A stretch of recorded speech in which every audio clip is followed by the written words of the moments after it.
बिस्मिल्लाहिर्रहमानिर्रहीम। नाज़रीन अस्सलाम वालेकुम। मैं हूँ आपके मेज़बान साबिर शाकिर वफाकी दारुल हुकूमत इस्लामाबाद से। कुछ ताज़ा तरीन और अहम तरीन ख़बरें। सुप्रीम कोर्ट का फ़ैसला आ चुका।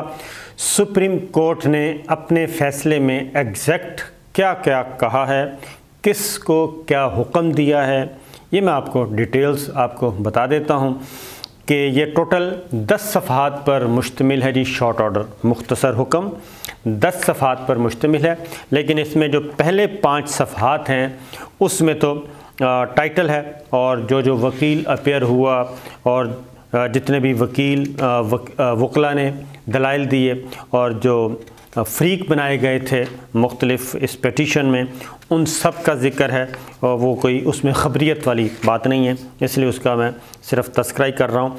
लेकिन ऑर्डर शुरू होता है सफ़ा नंबर 5 से और उसका जो पहला पैराग्राफ है वो है कि जी जो डिटेल रीज़न हैं वो बाद में बताई जाएंगी और रिकॉर्ड की जाएंगी। तो शॉर्ट ऑर्डर है वो ये है।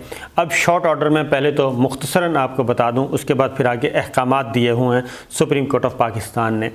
नंबर 1 ये किया है, ये लार्जर बेंच था। Chief justice of Pakistan justice Umar Ata Bandial साहब, जस्टिस एजाजुल एहसन साहब, जस्टिस मजहर आलम खान साहब, जस्टिस मुनीब अख्तर साहब और जस्टिस जमाल खान मुंदखिल, ये टोटल बेंच था। 5 रुकनी लार्जर बेंच कहलाता है। जो सादा ज़ुबान में आपको बता दूं, नंबर 1 ये कि डिप्टी स्पीकर की जो रूलिंग है वो गैर आइनी करार दे दी गई और डिप्टी स्पीकर की रूलिंग उन्होंने कहा कि ये आइन से मुतसादिम है, लिहाजा पहला काम ये किया गया। और जब डिप्टी स्पीकर की रूलिंग आइन से इनहराफ और आइन से मुतसादिम करार पाई तो उसके बाद अगला step supreme court of Pakistan ने ये किया कि जो तहरीक अदम एतमाद है वो दोबारा से बहाल हो गई है। तहरीक अदम एतमाद बहाल कर दी गई। उस पे जब वो बहाल हो गई तो अगला ये था कि इस पे फिर आगे फर्दर क्या करना है। इसके साथ ही जब वो तहरीक अदम एतमाद बहाल हो गई, डिप्टी स्पीकर की रूलिंग गैर मुअस्सर हो गई, गैर कानूनी करार पाई, तो उसी के नतीजे में वज़ीर आज़म इमरान ख़ान ने कौमी असम्बली तहलील की थी। तो लिहाजा जब तहरीक अदम एतमाद बहाल हुई तो वज़ीर आज़म के पास से ये इख्तियार भी छिन गया कि वो कौमी असम्बली को तोड़ सकें। लिहाजा उसके साथ ही वज़ीर आज़म इमरान ख़ान का ये हुक्म भी गैर कानूनी करार पाया असम्बली तोड़ने का। और जब ये हुक्म गैर कानूनी करार पाया और इसके साथ ही वज़ीर आज़म इमरान ख़ान 3 अप्रैल से पहले वाली पोजीशन पर बहाल हो गए बतौर वज़ीर आज़म और उनकी वफाकी काबीना भी बहाल हो गई और साथ ही साथ कौमी असम्बली भी रेस्टोर हो गई। इस तरीके से सदर ममलिकत का हुक्म, वज़ीर आज़म का हुक्म दोनों फ़ारिग और डिप्टी स्पीकर की रूलिंग भी फ़ारिग। अब तहरीक अदम एतमाद जब बहाल हो गई तो उसके बाद अगला काम ये था कि आर्टिकल 95 के तहत जब तहरीक अदम एतमाद कौमी असम्बली में आ जाती है तो उसमें होता क्या है, उसमें ये होता है कि 3 दिन से पहले उस पर वोटिंग नहीं हो सकती और 7 दिन के बाद वोटिंग नहीं हो सकती। अब वो टाइम गुजर गया था 4 अप्रैल को, लिहाजा सुप्रीम कोर्ट ऑफ पाकिस्तान ने वो भी पोजीशन जो है वो बहाल कर दी और एज़ इट इज़ बहाल कर दी। और 3 अप्रैल का जो कौमी असम्बली का एजेंडा था उसको भी बहाल कर दिया।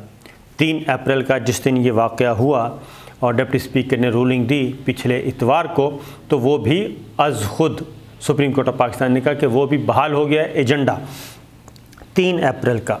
अब 3 अप्रैल का एजेंडा जब बहाल हो गया तो उसमें जो आइटम नंबर 4 है उसके मुताबिक स्पीकर ने वोटिंग करवाना थी तहरीक अदम एतमाद पे। तो लिहाजा जब वोटिंग करवाना थी तो उन्हें कहा गया, सुप्रीम कोर्ट ऑफ पाकिस्तान ने पहला हुक्म स्पीकर को दिया, पहला हुक्म स्पीकर को दे दिया गया है कि स्पीकर कौमी असम्बली जो हैं वो अब इजलास को बुलाएंगे। स्पीकर मौजूदा सेशन के तहत कौमी असम्बली का इजलास बुलाने और मुनक़िद कराने के पाबंद होंगे और वो ये फौरी तौर पे करेंगे। और उसके लिए सुप्रीम कोर्ट ऑफ पाकिस्तान ने दिन भी मुख्तस कर दिया, और वो दिन मुख्तस किया कल 9 अप्रैल 2022, और बरोज़ हफ्ता सुबह 10:30 बजे से लेट नहीं होगा ये सेशन। तो लिहाजा सुप्रीम कोर्ट ने अगला हुक्म भी दे दिया ताकि इजलास बुलाने में ताख़ीर ना की जाए। तो अब ड्राइविंग सीट पे सुप्रीम कोर्ट ऑफ पाकिस्तान बैठ गई है, और अब वो सारे मामलात को रेगुलेट कर रही है और कंट्रोल कर रही है, डायरेक्शंस दे रही है, इंस्ट्रक्शंस दे रही है, और उसके अकॉर्डिंग ताकि कोई राइट लेफ़्ट ना होने पाए और इधर उधर से निकलने की कोशिश ना की जाए, और डिलेइंग टैक्टिक्स यूज़ ना किए जाएं, और कोई और क्या कहना चाहिए लिंगर ऑन ना किया जाए टेक्निकलिटी की वजह से। लिहाजा स्पीकर को उन्होंने पहला हुक्म दिया, और ये हुक्म जनाब 9 अप्रैल 2022 बरोज़ हफ्ता 10:30 बजे से लेट सेशन नहीं बुलाया जाएगा, यानी कि कल। उसके बाद जबकि 3 अप्रैल 2022 को जो जारी करदा ऑर्डर ऑफ द डे है उसके मुताबिक इजलास की कार्रवाई की जाएगी, और इन शराइत के तहत जो आइन के आर्टिकल 95 को कौमी असम्बली रूल 37 के साथ मिलाकर पढ़ने से दरकार होती है, ये सुप्रीम कोर्ट ऑफ पाकिस्तान ने पाबंद कर दिया मुकम्मल तौर पे। अब इसमें एजेंडा क्या था वो भी ज़रा सुन लीजिए। एजेंडा उसका ये था कि सबसे पहले तिलावत होगी, उसके बाद हदीस होगी, उसके बाद नाते रसूल मकबूल सल्लल्लाहु अलैहि वसल्लम और कौमी तराना। एजेंडा नंबर 2 आइटम नंबर 2 था क्वेश्चन आंसर, और आइटम नंबर 3 था एजेंडे में कॉलिंग अटेंशन नोटिस, और उसके बाद आइटम नंबर 4 था रेजोल्यूशन, और वो है वोट करवाना था जो शहबाज शरीफ साहब ने ये मूव करना, लीडर ऑफ अपोजिशन ने ये वोटिंग के लिए करारदाद रेजोल्यूशन, और उस पे फिर आगे जाके वोटिंग करवाना मकसूद है, और फिर मैटर्स अदर होंगे। एजेंडा आइटम 5 है, बाकी अगर कोई चीज़ें होंगी तो उसके बाद होंगी। तो ये एजेंडे के तहत जो 3 अप्रैल का एजेंडा था कौमी असम्बली का, उसके अकॉर्डिंगली ये सारे काम करने हैं। उसके बाद calling attention notice item number 6 है, तो ये सारी चीज़ें जी करनी हैं। ये पूरे का पूरा order of the day supreme court of Pakistan ने रेस्टोर कर दिया 3 अप्रैल 2022 का। अब आगे बढ़ते हैं जी। उसके बाद सुप्रीम कोर्ट ऑफ पाकिस्तान ने मज़ीद हुक्म दिया। मज़ीद हुक्म ये दिया कि डिप्टी स्पीकर की जो रूलिंग है उसके मुताबिक पैराग्राफ नंबर 10 में ये हुक्म दिया कि स्पीकर आइन के आर्टिकल 54(3) के तहत अपने इख्तियारात का इस्तेमाल करते हुए असम्बली को मुअत्तल और इजलास को ख़त्म नहीं करेगा सिवाय दर्ज झेल के, यानी कि कौमी असम्बली का जो इजलास कल बुलाया जाएगा, स्पीकर उसको मुअत्तल भी नहीं करेगा, उसको मुलतवी भी नहीं करेगा गैर मुअय्यना मुद्दत के लिए, जब तक के क्या ना हो जाए कि जो करारदाद है वोट ऑफ नो कॉन्फिडेंस की वो मतलूबा अक्सरियत से मंजूर अगर नहीं होती, यानी अदम एतमाद की करारदाद जो है वो नाकाम हो जाती है, तो उसके बाद स्पीकर को ये इख्तियार होगा कि वो कौमी असम्बली का इजलास मुलतवी कर दे। और दूसरी सूरत में जब कौमी असम्बली का इजलास कब मुलतवी किया, अगर तहरीक एतमाद मंजूर नहीं होती, रिजेक्ट हो जाती है, तो फिर कौमी असम्बली का इजलास मुलतवी किया जा सकता है गैर मुअय्यना मुद्दत के लिए। और अगर करारदाद जो कि वोट ऑफ नो कॉन्फिडेंस है, तहरीक अदम एतमाद, ये मंजूर हो जाती है और कामयाब हो जाती है, तो फिर आइन के आर्टिकल 91 और कौमी असम्बली का रूल 32 के तहत नया वज़ीर आज़म मुंतखब करना है। तो जब तक नया वज़ीर आज़म मुंतखब ना हो तब तक कौमी असम्बली का इजलास मुलतवी नहीं किया जाएगा। ये भी बाउंड कर दिया है कि ये नहीं होगा कि तहरीक अदम एतमाद अगर कामयाब हो जाती है तो कौमी असम्बली का इजलास मुलतवी कर दिया जाए, उसके बाद दोबारा बुलाया ना जाए, नया लीडर ऑफ द हाउस ना मुंतखब किया जाए, डिले नहीं किया जा सकता। और इसी तरीके से अगर करारदाद जो है वो मतलूबा अक्सरियत से मंजूर हो जाती है, तहरीक अदम एतमाद कामयाब हो जाती है, तो फिर असम्बली फौरी तौर पर और इसी इजलास में जो कि कंटिन्यू है, इसी इजलास में आइन के आर्टिकल 91 और कौमी असम्बली का रूल 32 और दीगर तमाम हासिल इख्तियारात के मुताबिक वज़ीर आज़म के इंतखाब के लिए आगे बढ़ेगा। स्पीकर और वफाकी हुकूमत समेत तमाम अफराद का फ़र्ज़ है कि दिए गए अहकामात और हिदायत की तेज़ी से तामील और उन पर अमल को यकीनी बनाएं। स्पीकर को भी हुक्म दिया गया है और वफाकी हुकूमत समेत तमाम दीगर इदारों को भी सुप्रीम कोर्ट ऑफ पाकिस्तान ने पाबंद कर दिया है कि वो इसके फ़ैसले पर, सुप्रीम कोर्ट का जो फ़ैसला है, इसके मुताबिक अमल करें और इसकी रूह के मुताबिक अमल करें और हैंकी फेंकी मत करें, वरना क्या होगा ये भी मैं आपको बताता हूँ।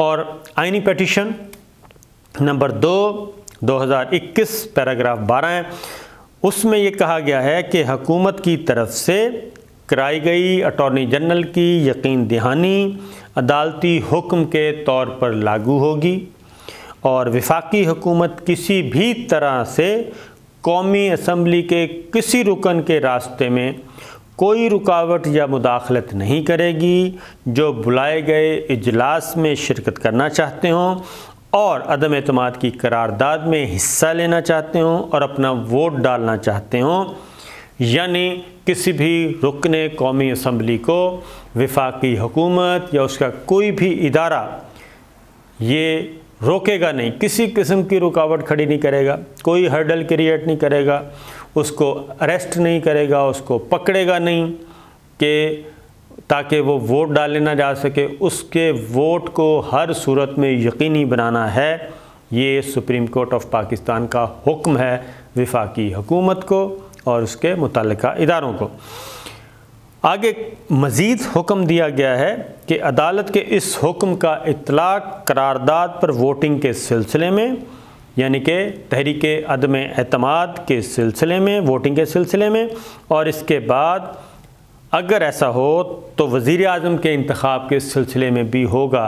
यानी तहरीक अदम एतमाद के लिए भी वोट डालने से नहीं रोका जाएगा, किसी भी सूरत में बग़ैर रुकावट बिला तात्तुल के उसको जाने दिया जाएगा। और उसके बाद जो वज़ीर आज़म का इंतखाब होना है तहरीक अदम एतमाद की कामयाबी के बाद, उस वक्त भी किसी रुकने कौमी असम्बली को वोट डालने से नहीं रोका जाएगा, उसके रास्ते में कोई रुकावट नहीं खड़ी की जाएगी, इस बात को यकीनी बनाया जाएगा। फिर आगे जाके ये भी हुक्म दिया गया कि ये जो मुख्तसर हुक्मनामा है, कोई भी चीज़ आइन के आर्टिकल 63 के अमल और असम्बली के किसी रुकन के सिलसिले में इसके नताइज को मुतासर नहीं करेगी।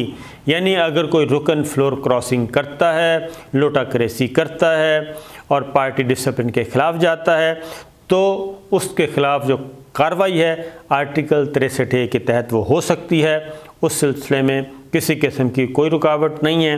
तो ये पार्टी हेड को कहा जा रहा है कि जनाब अगर आप अपने अरकान के ख़िलाफ़ कार्रवाई करेंगे 63 के तहत, फ्लोर क्रॉसिंग, लोटा करेसी, तो आप कर सकते हैं, वो कोई मुतासर नहीं होगा।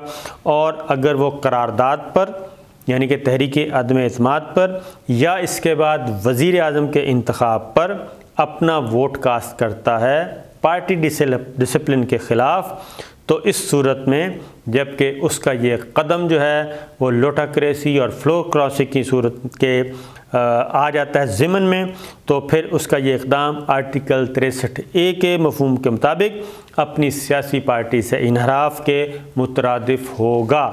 ये भी हुक्म दे दिया गया है। और फिर आगे पैराग्राफ 13 है कि 3 अप्रैल 2022 का अदालत का हुक्म कि वज़ीर आज़म और सदर का कोई भी एक्शन इस अदालत के हुक्म से मशरूत होगा, जारी और मुअस्सर रहेगा। और इस तौसी के साथ कि इसका इतलाक़ स्पीकर पर भी होगा जब तक कि मज़कूरा बाला कार्रवाइयाँ और सारा प्रोसेस मुकम्मल नहीं हो जाता। तो ये सुप्रीम कोर्ट का हुक्म है जनाब तफसीली 5 सफ़हात पर मुश्तमिल, जिसमें सुप्रीम कोर्ट ऑफ पाकिस्तान ने वज़ीर आज़म को, सदर ममलिकत को, स्पीकर को, तमाम वफाकी इदारों को पाबंद कर दिया है कि वो किसी भी के सिलसिले में किसी भी किस्म की कोई हर्डल, कोई रुकावट, कोई हैंकी पैंकी मत करें। और अगर इसमें रुकावट डालने की कोशिश की गई और सुप्रीम कोर्ट के फ़ैसले पर कोई अमल नहीं करता तो उसका नतीजा क्या निकलता है? उसका नतीजा ये निकलता है जी कि तौहीन अदालत की कार्रवाई शुरू हो जाती है ऐसी किसी भी अथॉरिटी के ख़िलाफ़, और उस पर फिर उसको भुगतना पड़ता है सज़ा। तो ये है इस जजमेंट की पूरी तफसील।